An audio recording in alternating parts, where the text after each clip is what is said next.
So imagine being this highly educated, really elite young man. Right. Like you belong to the absolute highest tier of your society.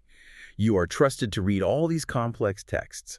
You can confidently sit there and debate the psychological theories of Sigmund Freud. Oh, wow. You know Yeah. all about the id, the ego, the subconscious mind, all of it. hmm But, and here's the kicker, you have absolutely zero idea what a tampon is. It is just, I mean, it's a stunning paradox. It really is. And it perfectly encapsulates, the entire architecture of Gilead's educational system and really their broader societal engineering. Exactly.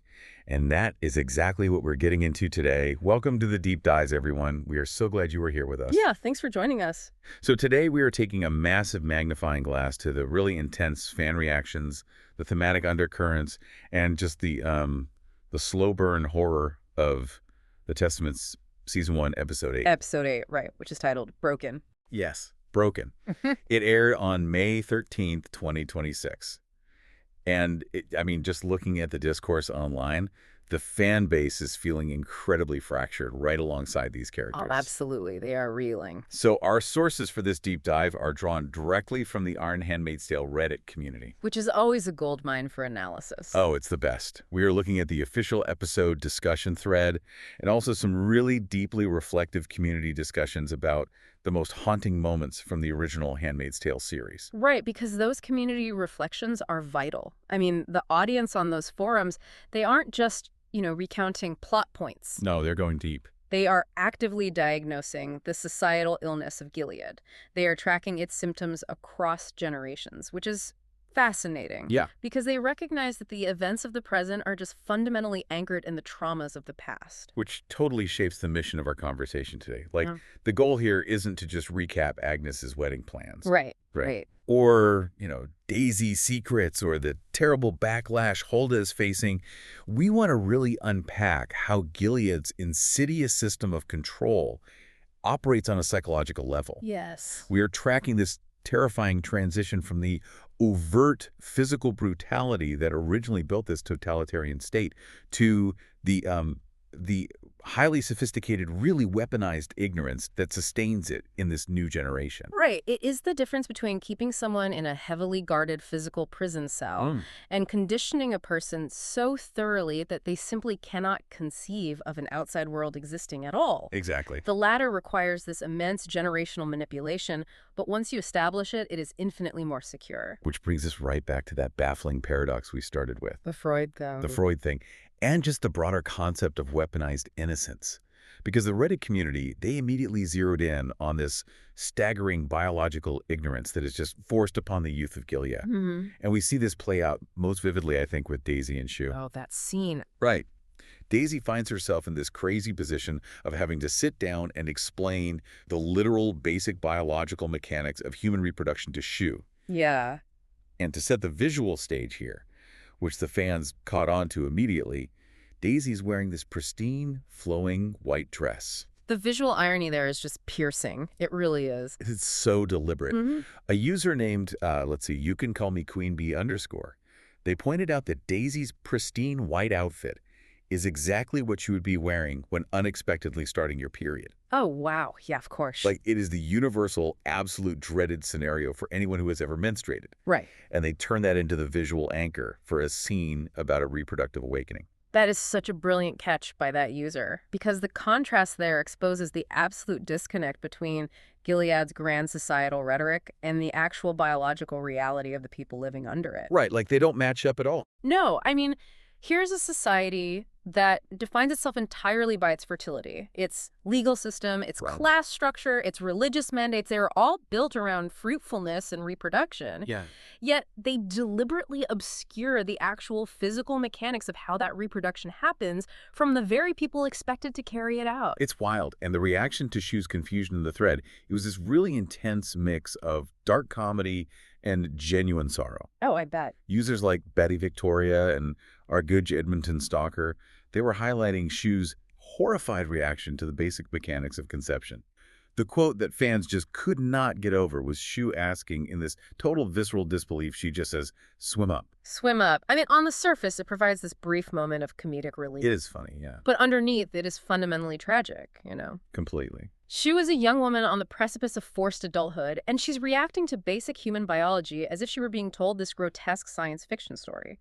Her own body is a foreign, terrifying concept to her. Yeah, she has no idea what is happening inside her own skin. Sure. And then we look at how Daisy attempts to bridge that gap. Right, because Daisy has some knowledge. Exactly.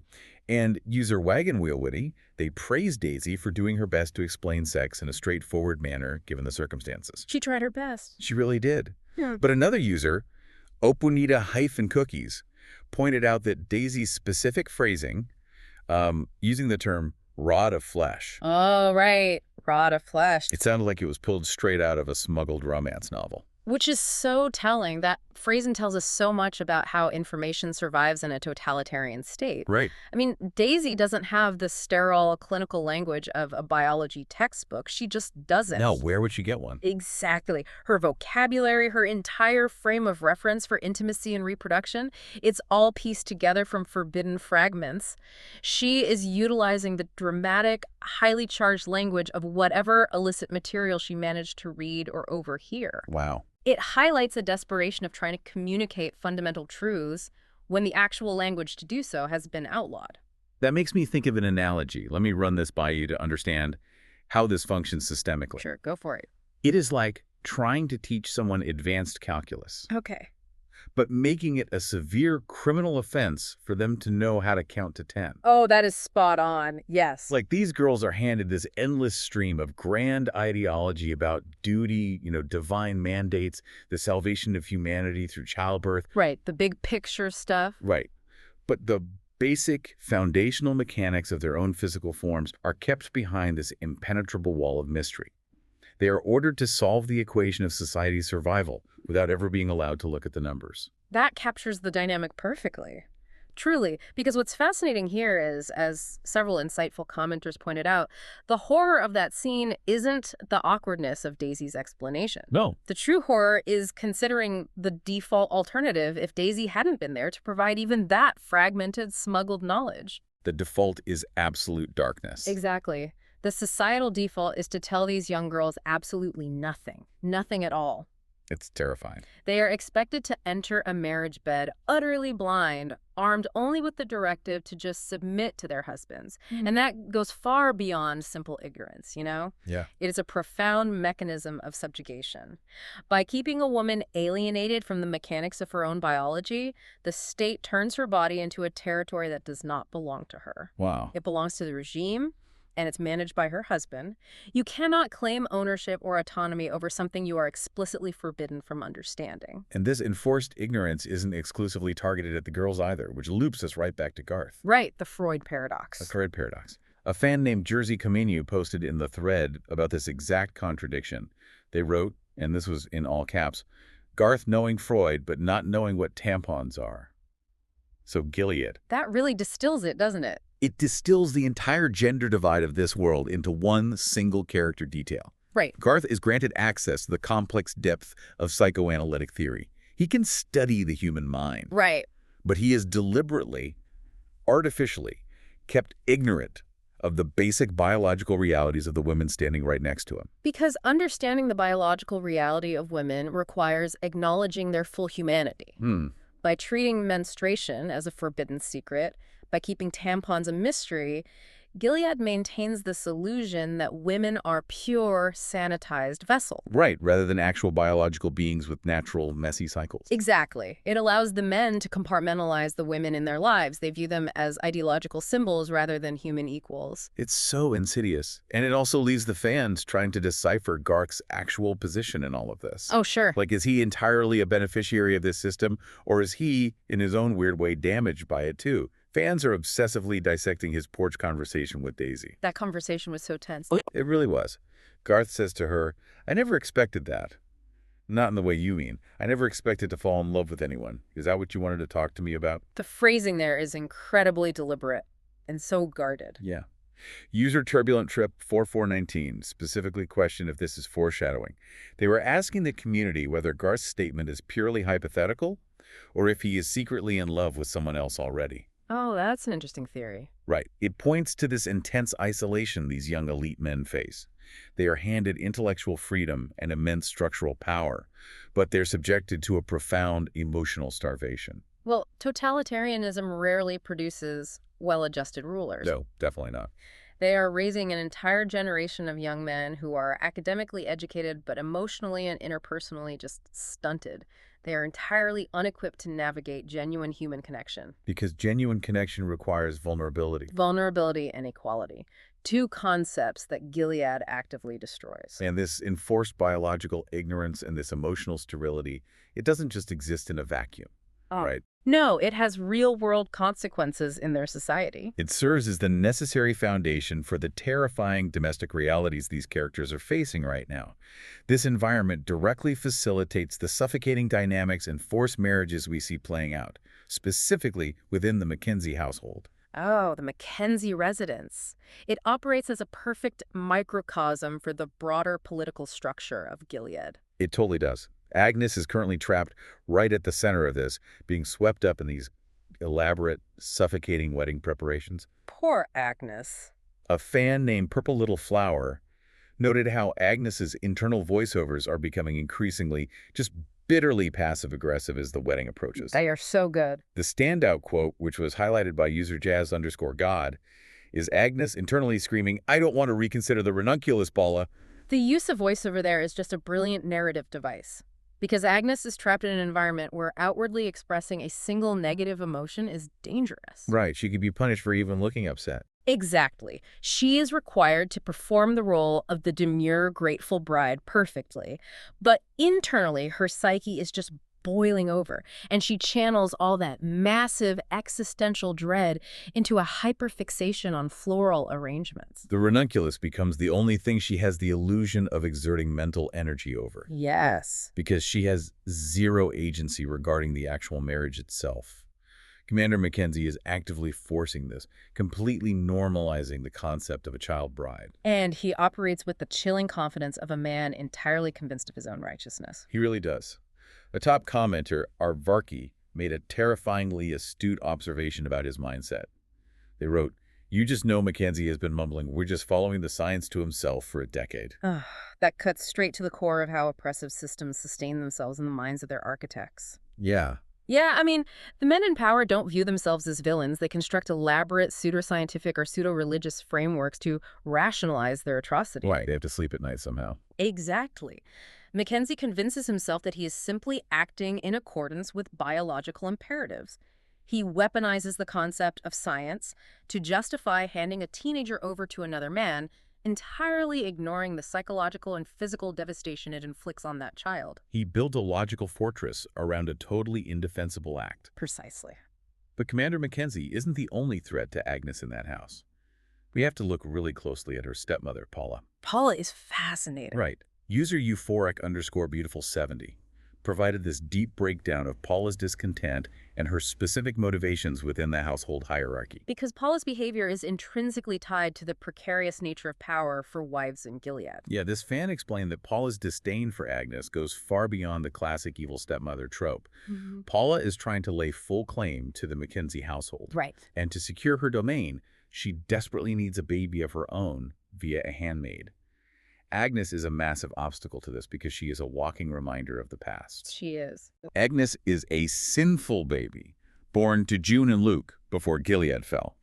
But crucially, within the internal politics of the house, Agnes was chosen by Commander Mackenzie's previous wife, Tabitha. And Tabitha's presence still completely dominates the psychological space of that home. So for Paula to truly become the new Mrs. Mackenzie, to solidify her status as the wife of a top-tier commander, she feels she must erase Tabitha's legacy. Right. And Agnes is the living embodiment of that legacy. Paula operates within a highly restricted patriarchal cage, right? And she is fighting ruthlessly for the most secure position within it.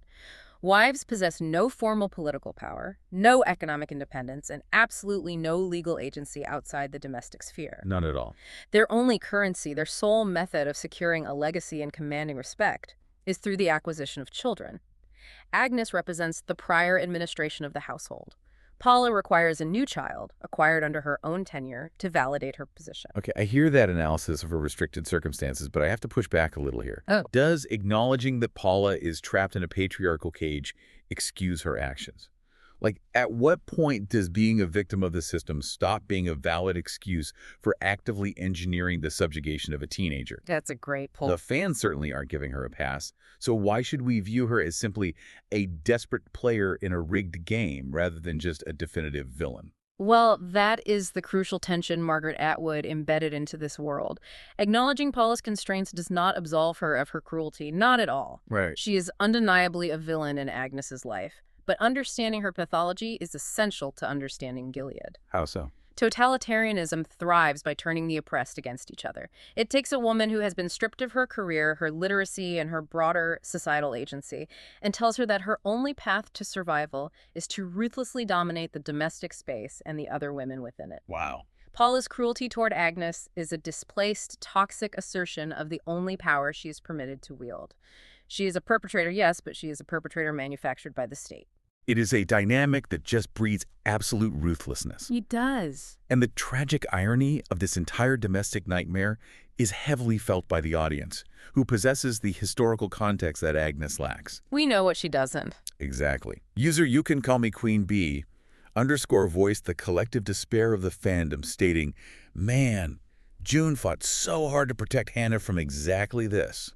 That is the heavy, emotional anchor dragging the audience down right now. I mean, the viewers watched June endure years of unspeakable physical and psychological torment with the singular goal of getting Hannah, who is now Agnes, out of Gilead. Yeah. June orchestrated rebellions. She risked countless lives specifically to prevent her daughter from becoming a child bride trapped in this poisoned ecosystem. And despite all of that blood and sacrifice, the audience now has to watch Agnes pick out wedding flowers with the woman trying to replace her mother. It's agonizing. While the man who stole her justifies her forced marriage.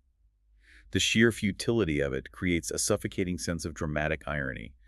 The viewer knows the history of Agnes's life better than she does because her history was stolen from her. The sense of powerlessness is just palpable. The audience is trapped behind the screen, unable to warn Agnes of the trap she is blindly walking right into. And that feeling of powerlessness expands way beyond Agnes's impending marriage. Because while she navigates the toxic politics of the Mackenzie household, her friend Hulda is experiencing the devastating reality of what happens when you actually attempt to push back against the predators empowered by this system. Poor Hulda. Which brings us to the immense danger of speaking truth to power in a totalitarian regime. Hulda's storyline resonates painfully with the audience because the mechanisms of institutional betrayal she faces are not entirely fictional. No, sadly they aren't. The Reddit thread was universally heartbroken for Hulda as she faced severe, immediate backlash for speaking out against Dr. Grove. And user Bookiegrima highlighted a specific line that devastated the community. Hulda says, "And then everyone would know." That single line perfectly encapsulates how Gilead weaponizes shame to protect its elite.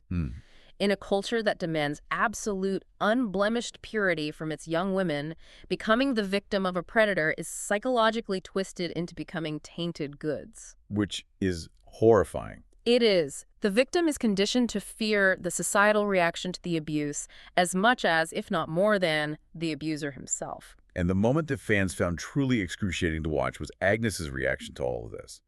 User legitimate _ pitch _ 398 commented, "Agnes urging Hulda to tell the ants is rough," with like 5 H's. Yeah. Agnes is actively pushing her friend to report the abuse to the very authorities who enforce their subjugation. If we connect this to the bigger picture, to the audience who understands the true nature of the ants, it feels like watching someone direct their friend to walk straight into a minefield. It totally does. Which Yeah. begs a complex question for you and for our listeners.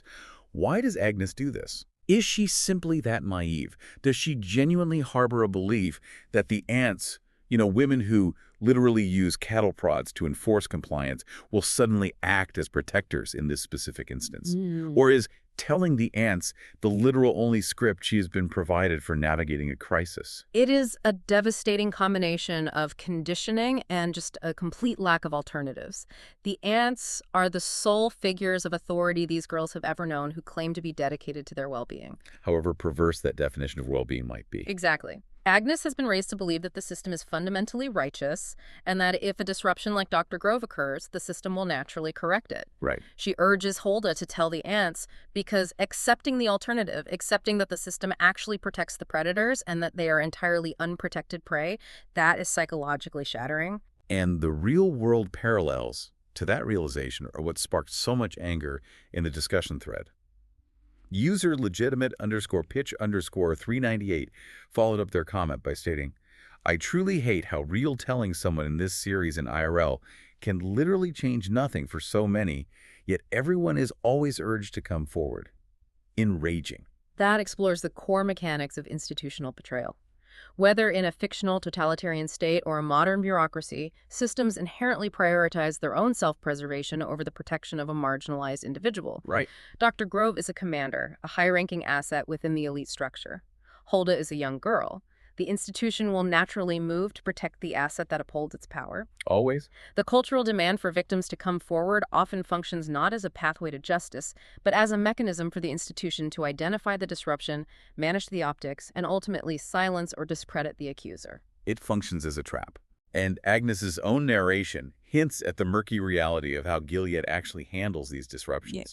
User Hrinkat caught a very specific line of dialogue where Agnes says, "I didn't realize Aunt Lydia was telling you Dr. Grove would be dealt with."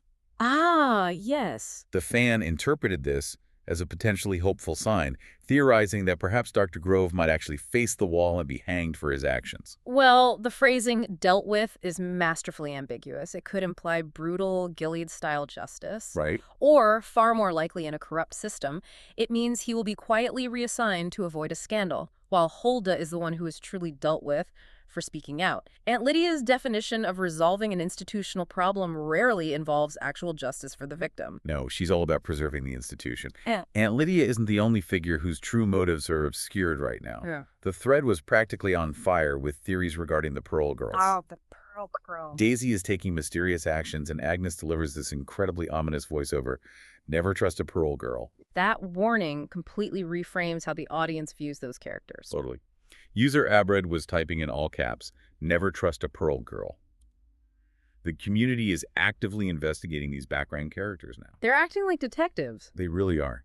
User Erish Edmonton Stalker boldly claimed, "Ovidala is 100% an op."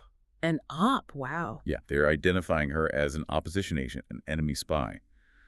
Others noted that the other Pearl Girl is gone, and Dazzle of Zebras 1989 pointed out that Penny looked not great. The audience realizes that these girls are not just simple missionaries. No, the Pearl Girls represent Gilead's highly evolved strategy for soft power and international espionage. Right. They project an image of demure piety and charitable missionary work to the outside world, masking the brutal reality of the regime they serve. When Agnes warns to never trust them, she is recognizing that their projected purity is a tactical fabrication. It's all an act. Exactly. They are highly trained operatives and ruthless survivalists. In an environment like Gilead, surviving long enough to become a Pearl Girl usually requires stepping on the necks of those around you. The emotional density of this single episode is staggering when you lay it all out like this. It really is. We are tracking Hulda's abuse and the systemic betrayal that follows, Agnes's paralyzing dread over her forced marriage, and the realization that their supposed spiritual guides are actually covert spies. It's a lot. The pressure is immense. But just as the audience is forced to sit with this unbearable, claustrophobic dread, the showrunners make a production choice that completely shatters that tension. The runtime. Yes, they cut the episode off at the 37-minute mark. Which fundamentally alters the psychological impact of the narrative. The fans were highly frustrated by this abrupt ending. User Precourt asked in disbelief, "The episode is only 37 minutes. I know, I felt the same way. And user Bookie Grime voiced a much deeper structural concern. "Oof, the runtime on this one is too short. They did this with THT too, and it made the show suffer. I really love this season so far, but I also hope they learned from some THT mistakes." It is a highly valid critique of pacing in prestige television. Yeah. When a narrative deals with material this relentlessly heavy, the pacing dictates how the audience processes the trauma. If you build immense tension and then cut to black prematurely, it denies the viewer any emotional resolution. Just leaves you hanging. Exactly. It leaves them suspended in a state of high anxiety without the necessary narrative release, making the viewing experience feel fragmented rather than cohesive. But while the runtime caused frustration, the audience was deeply captivated by the visual storytelling techniques the show is employing this season. The cinematography is incredible. Right. User Creative Screen Name asked a great question on the thread. Has anyone else noticed the show getting darker, like the lighting colors, as the season progresses? Or is it just me? It's definitely not just them.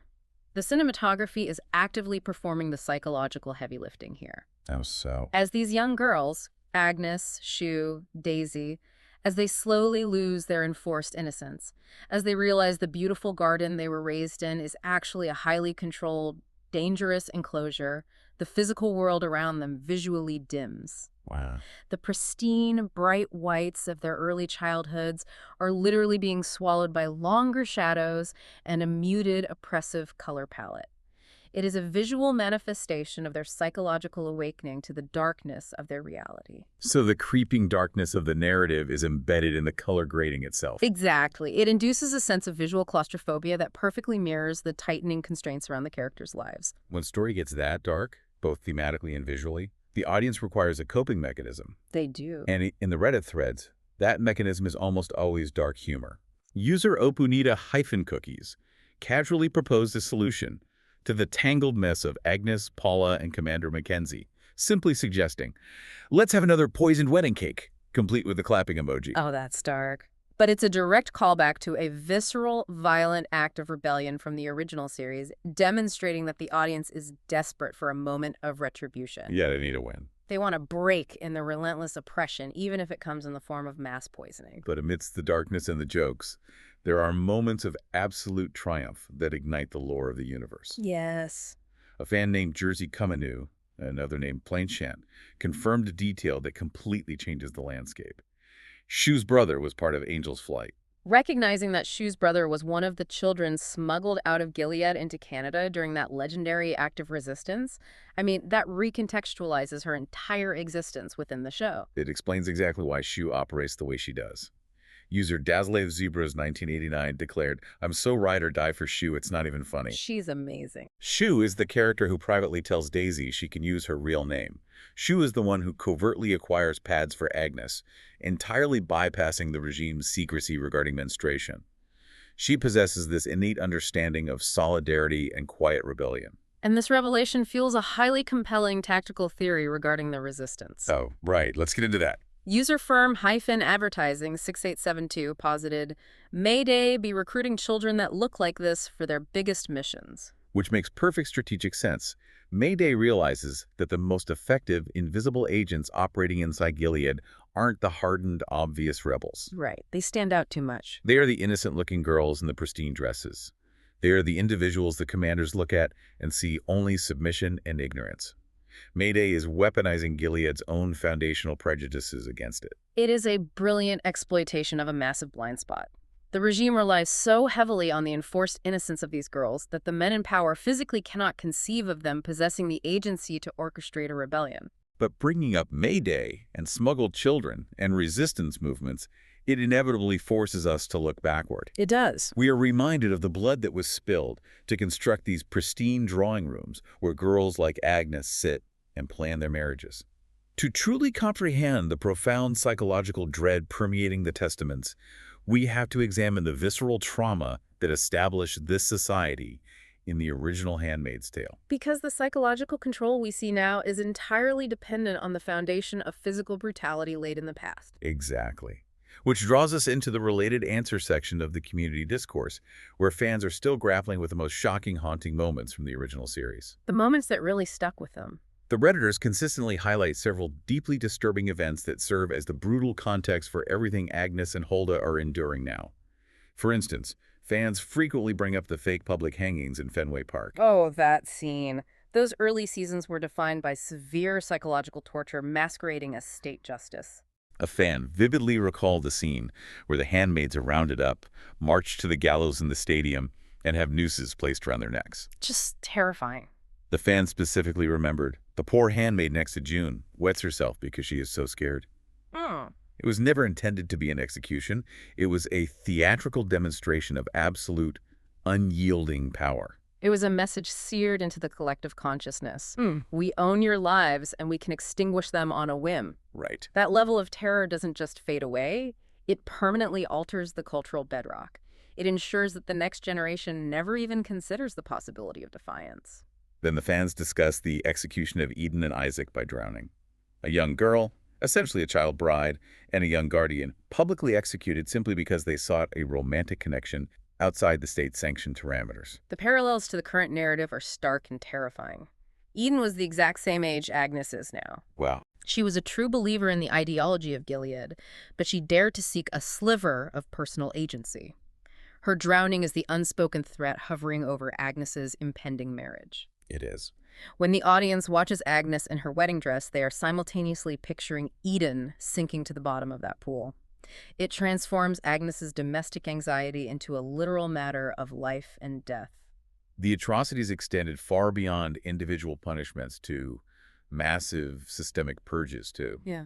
A fan shared a deeply personal, heartbreaking comment regarding the roundup of women with Down syndrome. That was a tough read. They wrote, "There's a brief scene of women with Down syndrome being escorted, most definitely to their deaths, that utterly devastated me as I have a sister with Downs." It forces the audience to confront the ruthless eugenics program at the core of Gilead's philosophy. Yeah. If a person does not fit the regime's exact biological and ideological specifications, they are violently disposed of.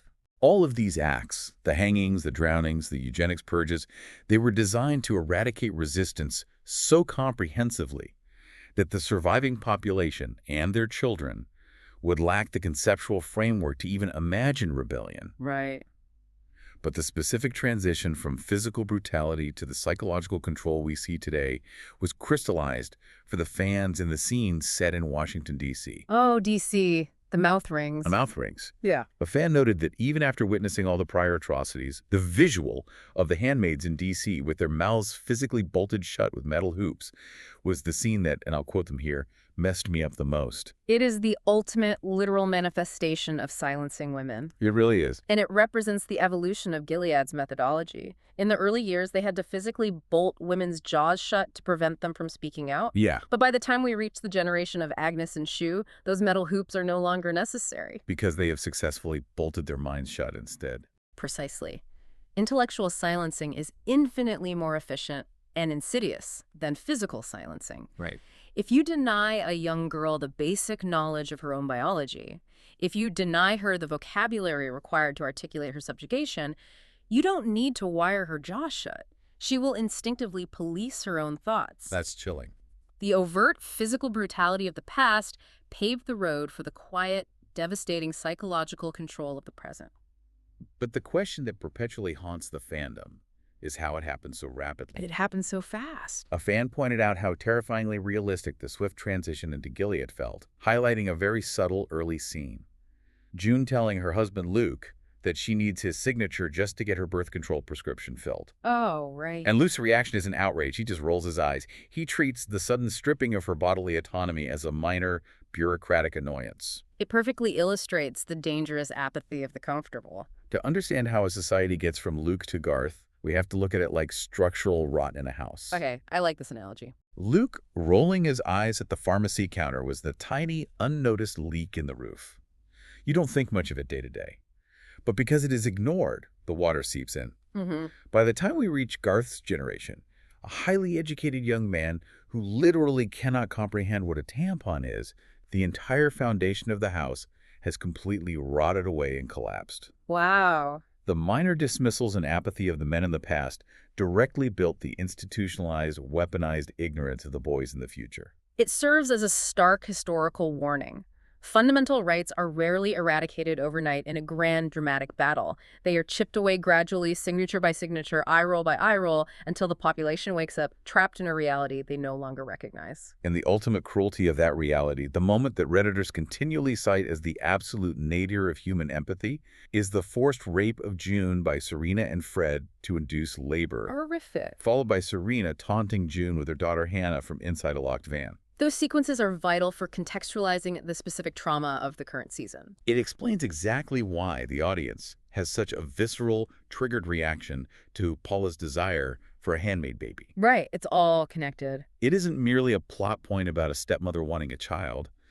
It is the continuation of a cycle of profound systemic sexual violence and the horrific commodification of human life. Yes. When Paula schemes for a baby, she is actively participating in a system that demands the physical and psychological destruction of another woman to fulfill her own domestic ambitions. The stakes for Agnes, as she navigates the politics of that household, are infinitely high because the legacy of her mother's immense trauma is woven into the very fabric of the home she's desperately trying to survive in. It is a devastating realization, and it brings our journey today full circle. It really does. We started by examining the dark, awkward humor of Daisy, delivering a fractured sex ed lesson about a rod of flesh to a terrified Shu. Oh, that poor girl. We dissected the Machiavellian politics of stepmother Paula fighting for dominance over floral arrangements while orchestrating a child marriage.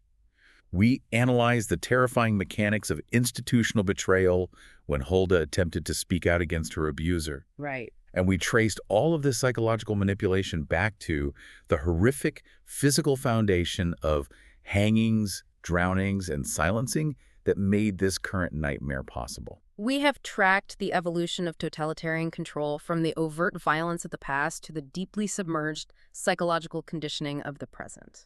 And it leaves the audience suspended in a state of deep anxiety for the remainder of the season. Before we wrap up, I want to offer a final thought for everyone to consider regarding this transition. Please do. We have spent this entire deep dive discussing the regime's weaponization of ignorance.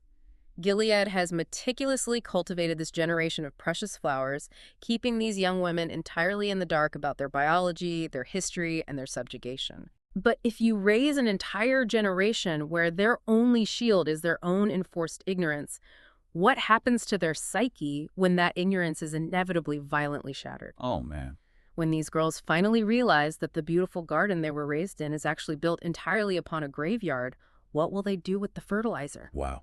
That is the exact question that will keep the Reddit threads burning until the next episode drops. Absolutely. Thank you so much for joining us as we navigated the incredibly complex, often devastating realities of Gilead today.